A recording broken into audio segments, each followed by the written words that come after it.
Hello, everybody. This is Hello Random, and I am your host.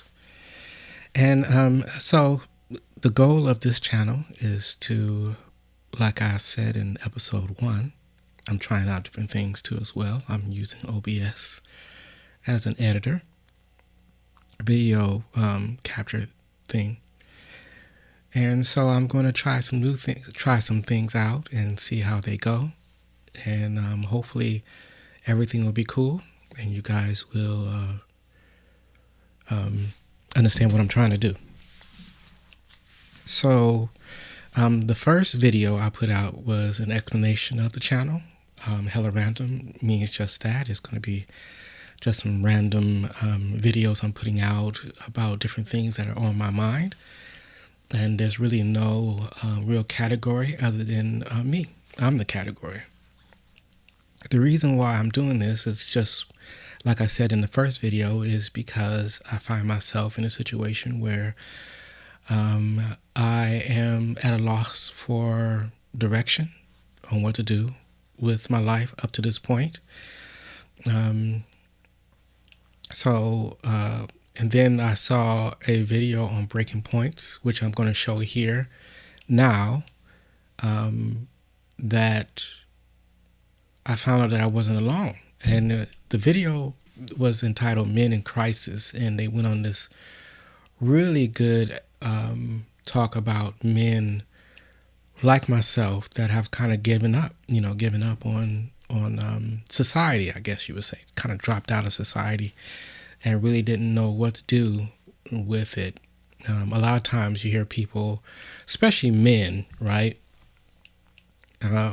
Especially people that don't know what to do with depression, that don't understand depression, that will say, "Oh, just pick yourself up by your own bootstraps. Get out there, do something, and you should be able to overcome this." That kind of thing. And especially at the end of the video, they was asking for solutions, and the guy was like, "Well, you gotta somehow, make them work.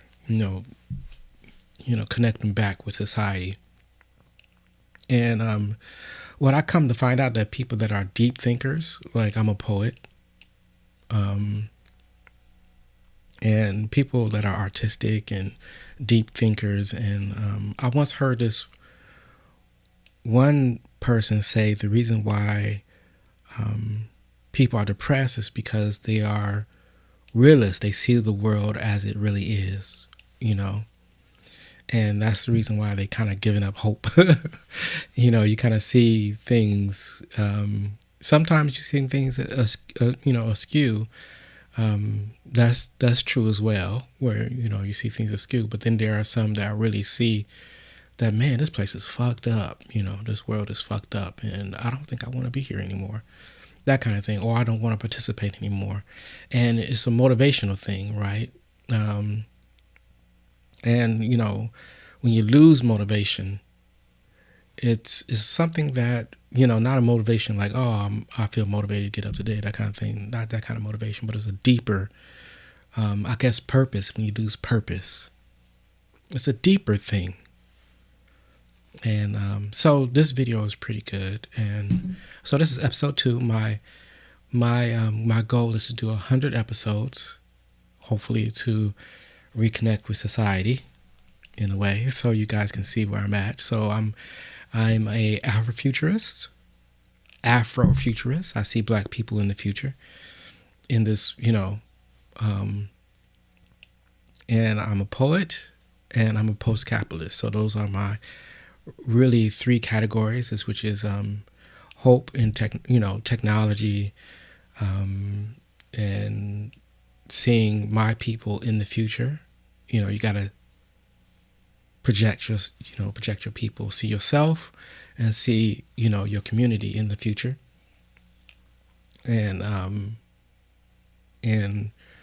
I'm a poet, so that kind of urban poet. So that's kind of how I see the world through that lens as an artist.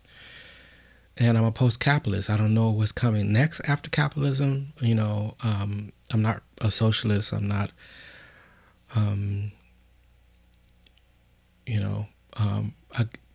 I'm not any of those things. I'm a person that look at the world where you know that this can't go on. This is unsustainable. What we're doing. If you take things like capitalism, basically says that there will be growth forever. And that's impossible. That's a cancer. You can't have growth forever. And there's a point where, that kind of growth is unnatural. Now, inner growth, personal growth, I think when we start doing that, then I can see, when society start putting emphasis on personal growth, growth in community, growth in, connection with family and people around you, that is where we should be heading, because we are heading towards a situation where is age of abundance, right? We're gonna have robots. We're gonna have hydroponics is going to kick off. We're going to have all the energy we want. We're going to do solar power, and we really things are going to it'll be an age of abundance. Now, how we tackle that, from society down, because old power structures are going to kind of collapse in on itself. That's why post-capitalism is a thing, and I think that people above that have the power now are trying to deal with that, because technology cuts both ways.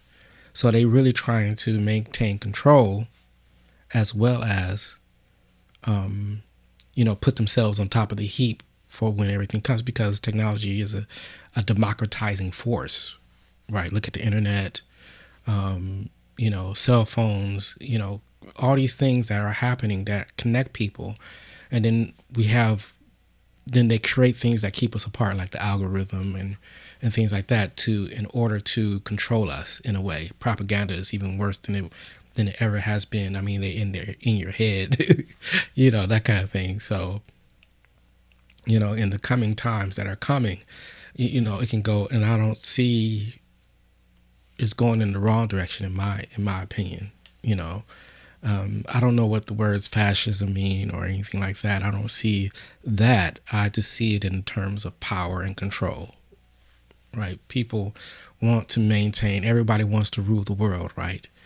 And democracy was supposed to be that thing where you acknowledge that technology has come to a place where, like the printing press, and people get more informed, and knowledge is more, informative and things like that.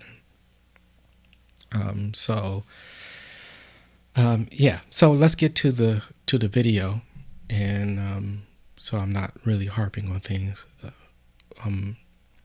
So this video is Breaking Points. It's one of the so I'm all over the place. I watch some of everything, some conservative stuff, some liberal stuff, and some progressive stuff. And so this is a liberal. Well, this is a liberal conservative channel. It's called Breaking Point. So there's a conservative host, and then there's a liberal host, which is on the right, and the lady is the liberal host, and then the guy is liberal progressive. So she's both of those, and then we have a conservative libertarian voice on the left, which is the guy. All right, so we're going to get to the video. All right.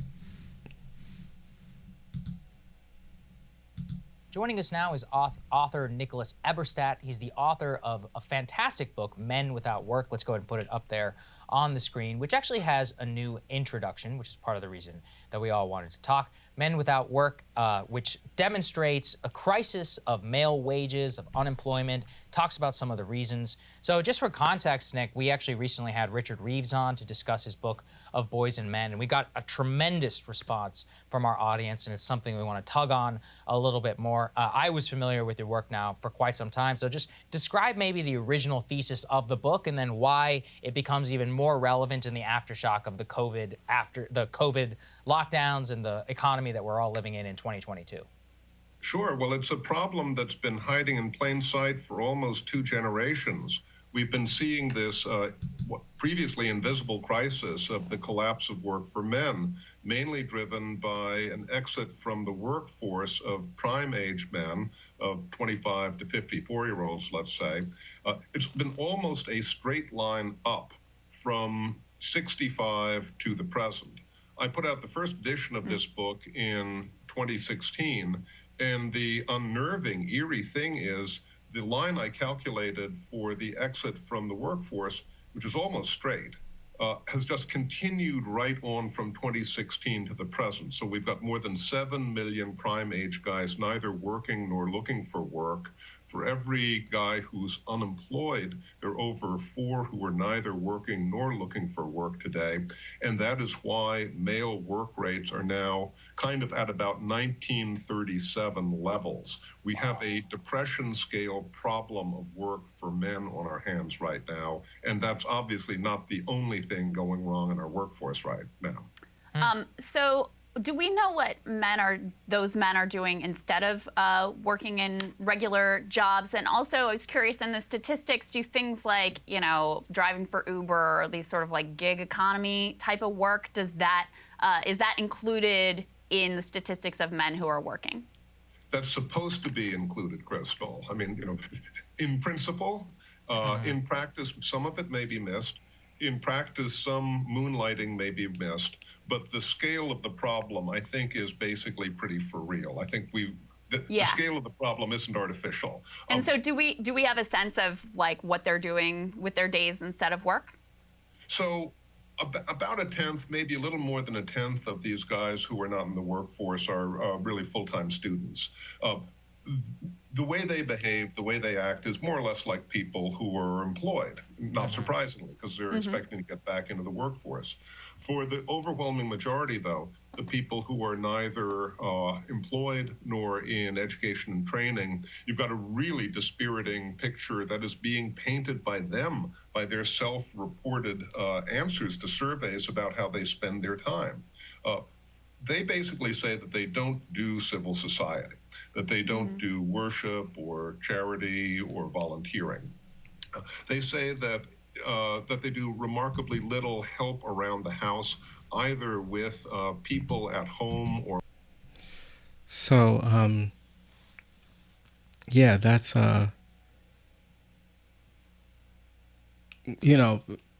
he paints a pretty dark picture but kind of accurate. That's where I found myself. I was a graphic designer, had my own business, that kind of thing. And then business started going down because in California, we had this thing called a sequester a little while ago. People was losing their government jobs and stuff. I live in Sacramento, so it was a big government employment area. And so a lot of those people that had government jobs had a little side hustle. They would come to me and make business cards, flyers, brochures, and things like that. So that started going down, and then I started driving Lyft, and so that took a toll on me as well. You're driving people around and things like that. So I was eking by, and then I think I had a personal breakdown. After doing all that, and it's like, what am I doing this for? And this is not where I saw myself at the age I am. And, you get really frustrated, with the world and with everything. So, and I'm lucky because I don't have a wife, I don't have kids or anything like that. Unlucky, probably, you can say. So I didn't really have any dependents, anybody depending on me, where I had to keep going. I remember when I was in church, I used to San Bernardino, and And I remember this guy. He was when I was in church. I used to go to church. I was a very avid church goer at the time, and it was a huge thing. This guy, he just went to his garage and turned on the car, and he got fed up, and he just took his own life. And then there was another lady. She just went into the backyard and doused herself with gasoline and set herself on fire. People, these acts of despair, and they had dependents and all this kind of stuff. So I imagine they didn't have anywhere to escape to. And so that's where I found myself. And I found myself in despair, and I haven't really got out of that spot. I'm kind of dealing with it now. So this is my attempt to, but I bring this to you because we are not alone. If you're feeling like I feel, where you feel like society, in a way, don't hold any kind of, you don't see any, how can I say, for lack of words, benefit there. Plugging in. They used to have this thing in the 70s. You're dropping out.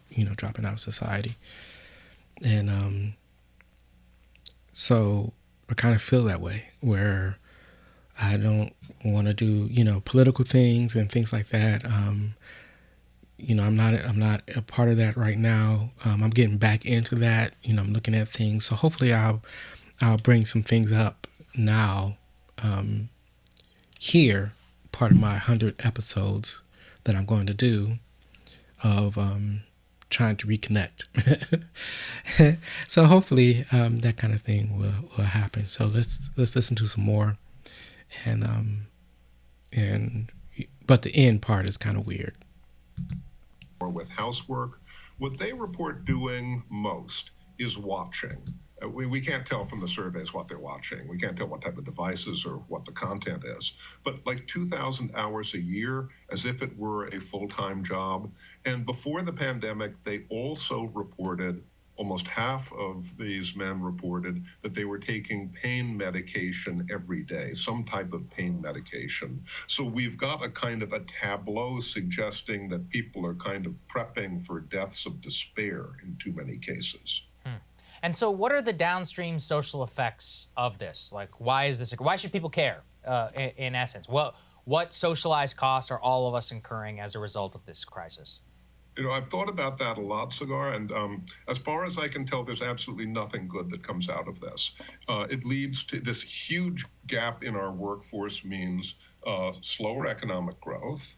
It also means bigger income and wealth gaps in our society. It probably means more dependence upon social programs and social welfare over the long term, more pressure on fragile families, less social mobility, less involvement in society, and trust in institutions. There's just, you do the 360, there is nothing good that comes out of this. And what do you see as the spark that set this process in motion? Because I believe you said it's basically a straight line since, I think you said 1965. So what starts to happen that changes the dynamic that leads to this sort of, not just dropping out of the workforce, but becoming a sort of observer of society rather than a participant in altogether? It's a really profound question, Crystal. And since this has been going on for over half a century, it's an established historical fact, a big fact. And like other big established historical facts, it's probably got a lot of influences intertwined there. Sure. I can point to a couple of things. One has been the erosion. I remember. I believe that George Carlin had a joke, right, where he was just saying that the world is fucked, and he's just a watcher, that kind of thing. He just want to see how our destruction will unfold, pretty much. So he was pretty much out. He was just, I'm out, and and that's how you feel. You like, I'm just going to watch this world unfold. Destruction just come apart. There are some silver linings, in the world that we're in. Like I said, we have, like, for instance, this is a one silver lining in this dark cloud that that I see in the sky, is that with the rise of electric vehicles and the rise of, like I said, I'm an Afrofuturist. I'm a futurist, so that's the angle I see in the world that I view. That's the lens I see in the world. So with the rise of that, we might not have to deal with global warming, right? Because we are adopting these technologies. They're saying that people are buying electric vehicles at they're adopting the electric vehicle revolution in a very fast rate, where we might not have to deal with global warming, and we might not have to deal with climate, so quote unquote climate change, like we thought we would have to, which is positive, right? We have certain things where now, if it was through the government or through politics or things like that, it might be slower. If we waited for them to exact this change, but this is coming through people just buying stuff. Just we're gonna actually buy our way into a better future, which is very interesting, right? Where is very, so when you capture the mind, you make something cool and you make something convenient. This is what my mom, she used to work at Lincoln in Detroit, and she said they would they had this vault of all this technology that they were storing away, and somebody would come up with a good idea and then they just store it away for later. And they come up with something that's good, and it's like that can help us or save us money or things like that. Now we in this situation where we have all these EVs on the road that has less maintenance. They use regen braking, so you're not using up your brake pads and stuff of nature, which helps us in landfills, right? And this is cool stuff. So that's a silver lining that I see.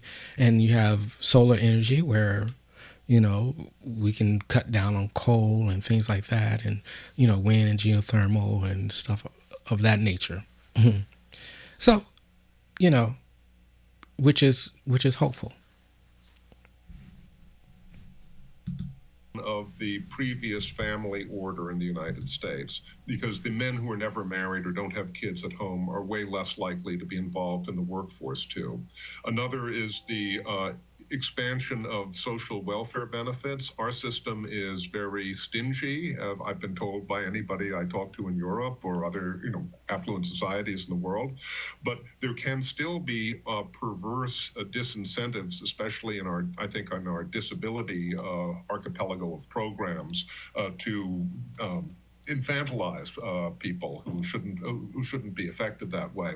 We've also seen the explosion of crime and the explosion of punishment. This is a really big one. Our government does not collect any decent data on our invisible ex-con population, but we have reason to think that there are now 25 million American adults who have a felony in their background. Wow. And that mass incarceration is the problem we talk about. It's like 2 million people. That's less than a tenth of this big problem I'm mentioning. So about 1 in 7 adult guys, by my calculation. Speaking on that, if it wasn't for my friends that care about me and my sister, and I would be homeless, if it wasn't for them. And I can very easily see that, when you're homeless, you're like one step out of out of jail, one step away from jail, because you're vulnerable, to all kind of things, to a very violent world, So I'm very thankful for my friends and my sister, and for giving me this breath in my life where I can try to figure things out. Not everybody have that, so in that instance, I am blessed. I just say that. Calculation has a felony in his background, and that has to be a big part of what we're seeing here. Are we seeing a similar trend in other developed nations, or is the U.S. alone in this? In every rich country, you see some decline in prime male labor force involvement. There is no other country in the rich democratic world that has had such a steady plunge as ours. I mean, of the two big rich countries in the world, the ones that are closest to being twins are Canada and the U.S., and our decline is way worse than Canada's. And so, in terms of solutions, what do you propose? Is it just socializing the conversation, getting people to debate it, getting people to acknowledge the facts? Because I don't see them really represented in our culture at all. No, I mean, this is an invisible crisis still. It baffles me why people aren't talking about this. I mean, maybe because the guys are too often dying deaths of despair and they're not burning cars or seeming to be a menace to society. In terms of big solutions, I forgot my magic wand today, so I can't fix the family and do other sorts of fundamental changes in our society. But government can still do things. We've got this gigantic vocational skill gap because our broken education system isn't preparing everybody the way they should to have a marketable skill when they graduate from K through 12 or from college.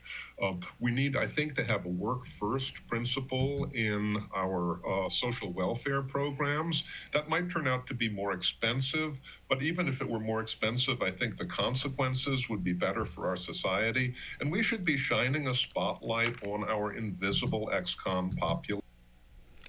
So this is the part that I don't quite agree with.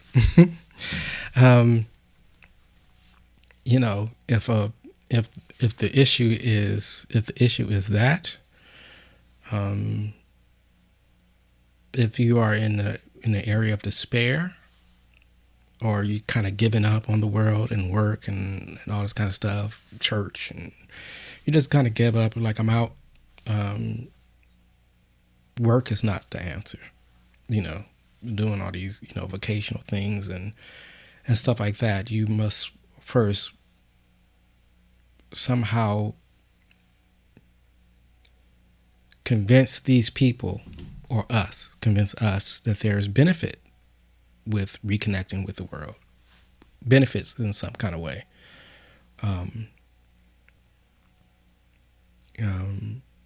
But I don't know how that can be done, because there's very little that I see in my surroundings or interactions with people that it's like, man, I just want to go somewhere and crawl in a hole somewhere.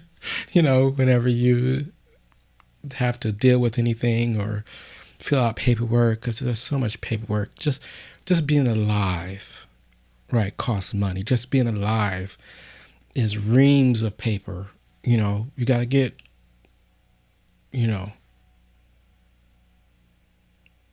a license for this. You have to get a license for that. You have to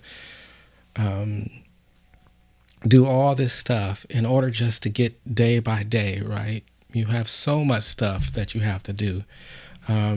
Maybe if there was like a department of segue department, or department of transition, where people can go and there's a person that will help fill out papers and help people transition or help people through life in a way, take that pressure off. And I don't know. There's really I don't see any kind of solution, because what he's saying is not really a solution. But he said it even when he wasn't bringing a magic wand. So that's my episode for today. Hopefully, if you're feeling like me, or if you want to understand somebody that maybe you have somebody in your life that is like me, that kind of giving up, just kind of like, you know what, I'm not feeling it, I'm not feeling any of this, then maybe, give that show a watch. I'm gonna put the link in and maybe buy the book or something. So, but it was a very interesting episode. I think they did one more episode that's like this. I can't really, I have to find it somewhere. I have to go through there because they have so if you want to watch the show, it's a pretty good show. It's called Breaking Points, with Crystal and Sagar. And so Crystal's on the right and Sagar's on the left. And it's a pretty good show. They talk about things that really they don't talk about on other shows. It's a kind of a news show, and so the truth is somewhere in the middle between those two. So they don't try to pigeonhole themselves. They kind of debate back and forth. They talk things out, and so conservative, liberal, progressive, libertarian. All right, that's our episode. So episode number 2. So we got a while to go to get to 100, and this episode was called Men in Crisis. And I hope you have a really good day.